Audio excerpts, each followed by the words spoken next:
Hi, boys and girls. Guess what today is? Today is STEAM Saturday. I am going to challenge you into making two different types of paper airplanes. Here's one type that we're going to make, and here's another one that we're going to make. We are going to see which one will fly the farthest and which one will get closest to a target. So, are you ready to begin?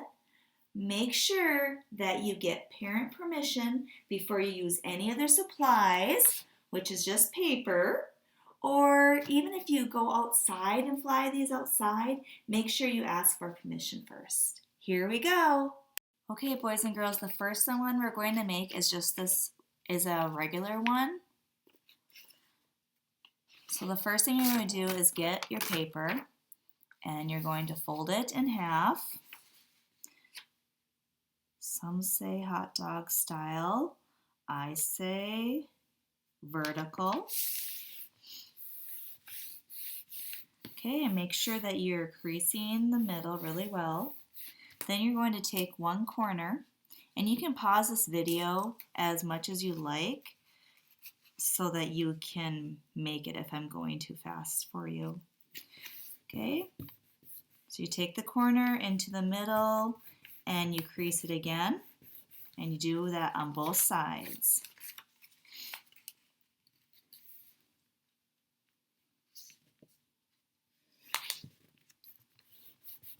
Okay, then you go ahead and you're going to flip it over to the middle again. So you're going to take the outer edge and you're going to fold it into the middle again.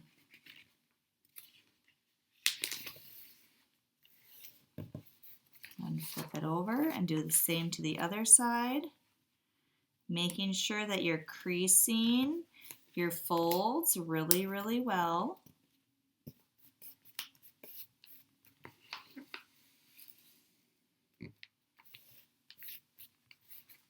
And then I like to do it one more time. Seems to make it a little bit more aerodynamic.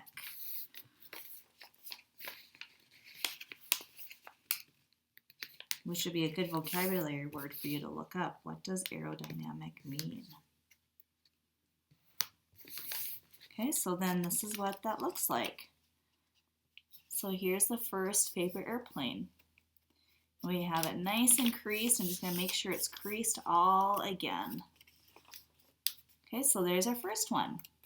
Okay, now I'm going to go ahead and start on the second one. Get a second piece of paper. And you're going to start it just like we did the first one. So you're folded in half.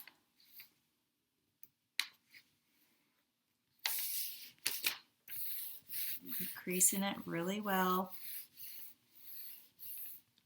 And you fold it in the middle, just like we did before on both sides.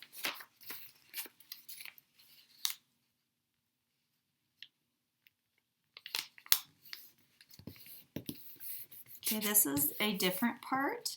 You're going to open it up and you're going to take the middle, the point, and you're going to fold it down just to the edge of your other corner pieces. So it looks like this. Okay? When you're finished with that, you are going to flip it over and you're going to fold it in that way and then fold it in the middle on the other side.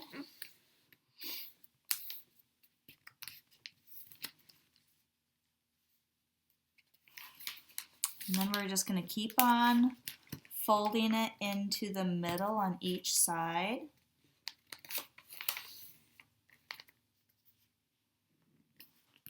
And sometimes the paper gets really thick up at the point, so it takes a little bit to fold it.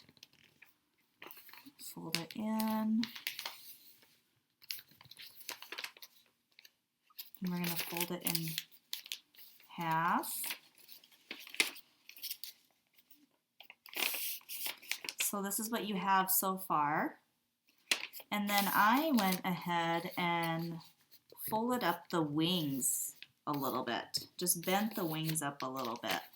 And you could definitely try your airplane without the wings folded up and then fold them up and see what the difference is. See if you get more of a smoother flight.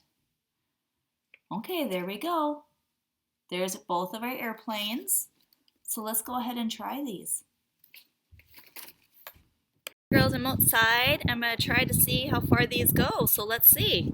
We'll try this one first, the regular one. The wind kind of picked that one up and took it over here. We'll try this one. That one went more straight. Okay, now let's try with a target and see which one gets closest to a target.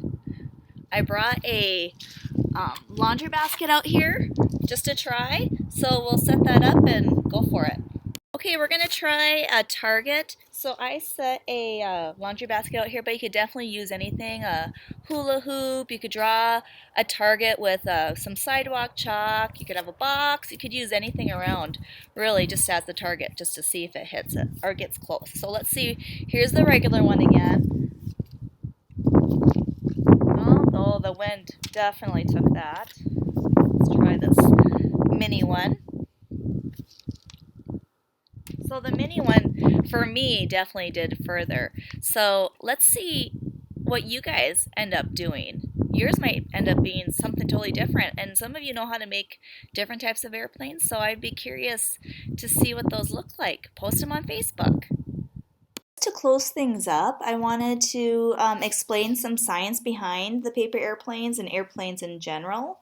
So there are 4 forces of flight: lift, drag, weight, and thrust are the forces acting on an airplane, and to maintain a steady flight requires balance in all of those 4 forces. The first force is thrust, and thrust is the force that moves a flying machine in the direction of motion. So in a regular airplane, it's caused by the propeller, the jet engine, or rocket. But can you guess what it was when we threw our paper ones?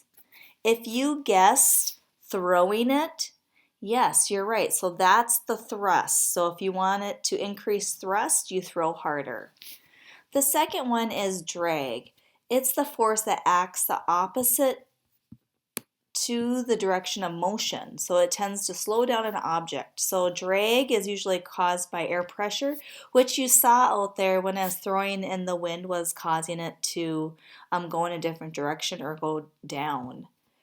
And then the third is lift, and this is the force that holds an airplane in the air. The wings create most of the lift used by the airplane. And the fourth thing is weight. So the force is caused by gravity. It acts in a downward direction towards the earth. The amount of gravitational pull is equal to how heavy or light the object is. So to fly, the force of weight must be less than the force of lift. So paper airplanes that weigh less will fly farther, so it must be made with a lighter paper.